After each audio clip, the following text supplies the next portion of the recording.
George Foreman, an Olympic gold medalist in 1968 and former WBA, WBC, and the ring heavyweight champion who scored victories over boxing legends Joe Frazier and Ken Norton, left boxing in 1977 to attend God's Call and serve his congregation and community.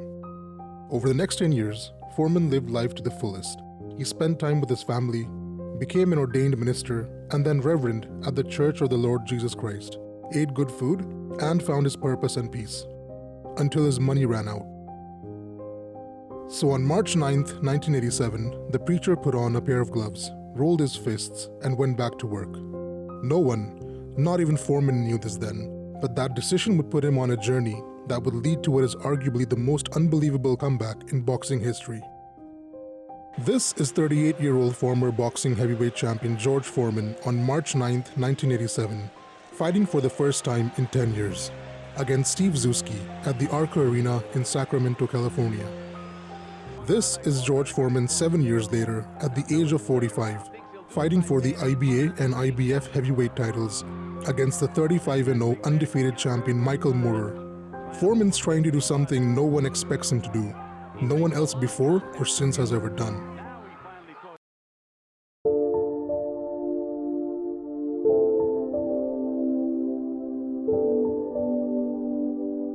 On March 17, 1977, Foreman suffered a unanimous decision loss to Jimmy Young in Puerto Rico.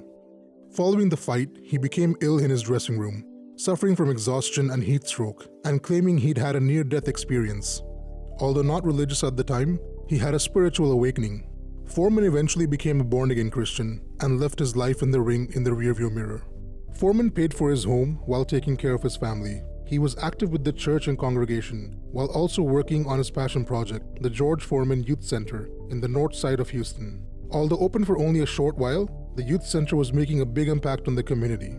Foreman wanted the center to be accessible to everyone and charged kids $1 for every year of their age per year. And while his intentions were noble and his passion unbridled, with no active income and money being spent to serve an entire community, Foreman realized he couldn't continue doing what he loved for much longer. He knew the solution to his problems was getting back in the ring, but the first step to do so was by dropping weight. Being away from boxing for 10 years, a fondness for ice cream and cheeseburgers had developed, and that led him to gain about 100 pounds. His new workout plan focused on making 10-mile runs, making endurance and stamina his new weapons. In the initial days of his comeback, Foreman didn't have any money to afford professional trainers and sparring partners, but he had the support of the community he so passionately served. Anyone and everyone with two arms showed up to spar with Big George. They'd try hitting him while he'd defend himself and work on his footwork, gliding around the ring. However, the biggest part to the comeback was being able to hit back. Foreman said that was the hardest part for him, as he hadn't even balled up his fist in 10 years. But he learned to look at it in a different way, to never throw a punch in anger. Tomorrow night, veteran boxer George Foreman will put on the gloves and climb back into the ring after almost a decade in retirement. Some skeptics think that this is just ridiculous. Foreman is just too old. On March 9, 1987, George Foreman took on 32-year-old journeyman boxer Steve Zuski. And although Foreman looked rusty and still overweight, he pounded Zuski into a fourth-round stoppage. It wasn't the best fight of his career, but the George Foreman Express had already left the station, and no one knew where it was headed. Over the next 4 years, Foreman fought 24 times, including his comeback fight. Along the way, he fought formidable opponents like Tony Phalange, heavyweight contenders Bert Cooper and Jerry Cooney, and former WBF heavyweight champion Adelson Rodriguez. Foreman won all 24 fights, including 22 by knockout. By the time he beat Terry Anderson on September 25, 1990 at the London Arena in a first-round knockout, George Foreman was just 2 months short of his 42nd birthday. On April 19, 1991, Foreman faced Evander Holyfield in Atlantic City in a 12-round bout for Holyfield's undisputed heavyweight championship. In a grueling bout that was billed the Battle of the Ages, Foreman pushed Holyfield, 14 years his junior, to the brink, but eventually lost by decision. Foreman had made his intentions clear about regaining what once belonged to him. Winning his next 3 fights, Foreman then faced Tommy Morrison on June 7, 1993 for the vacant WBO heavyweight title. Tommy Morrison had a 36-1 record and was most famous for having played the infamous Tommy Gunn opposite Sylvester Stallone in Rocky V. Foreman once again pushed Morrison, 20 years his junior, to the brink, losing by decision in another close fight. Having lost 2 title fights in a span of 2 years had Foreman questioning his goals. But experience was on his side, and he could almost taste the gold. And that finally brings us to November 5th, 1994. Standing opposite Foreman is 27-year-old reigning heavyweight champion Michael Moorer.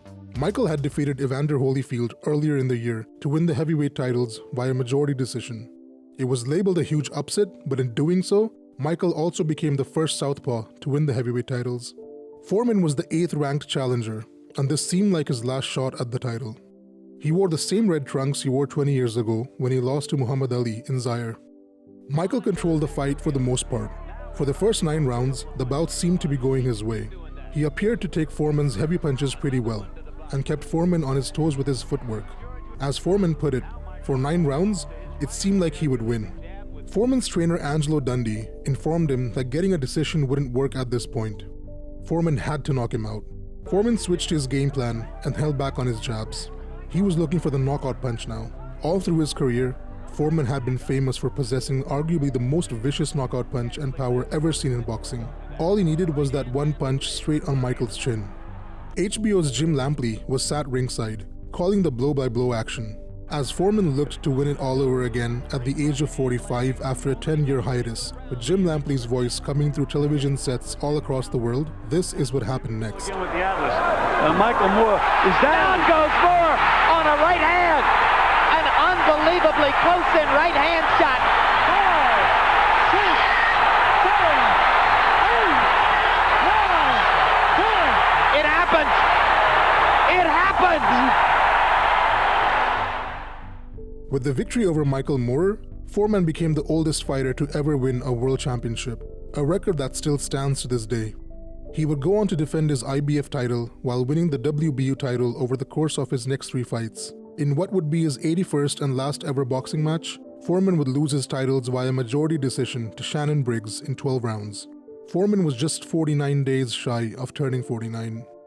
On that famous night in Las Vegas in 1994, after Moorer had been counted out and the bell had rung, Foreman took a knee and said a prayer. 7 years after what he'd set out to achieve, he stood atop the hill. In his mind, he could only think of his family, friends, community, the youth center, his church, and the city of Houston. George Foreman had pulled off the greatest comeback in all of boxing. Thanks for watching, and if you enjoyed this video, please hit the like button and subscribe to our channel for more sports content. In the meantime, click on these thumbnails to check out our other videos. Hope you have a great day ahead.